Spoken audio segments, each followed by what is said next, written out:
Good morning guys, ito na naman ang ating gagawin guys. Yan, dyan tayo. So, next week. Ngayon, for the meantime, dito na tayo sa isang negosyo. Pareho lang siya. No? Sa kabila, meron din. Nagtabi to natulog dito, mga sira naman. Nung kahapon, ginawa natin yung isang caterpillar. May kulang na pisa, spare parts, hindi pa na dumating.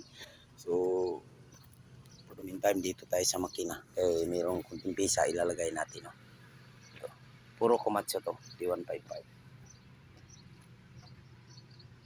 Dito tayo, iwas tayo sa likabok, no?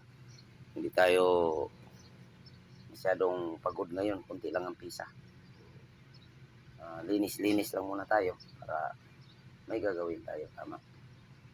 So, ngayon, aakyat tayo at mag-live tayo ng mga 1 hour lang. Okay?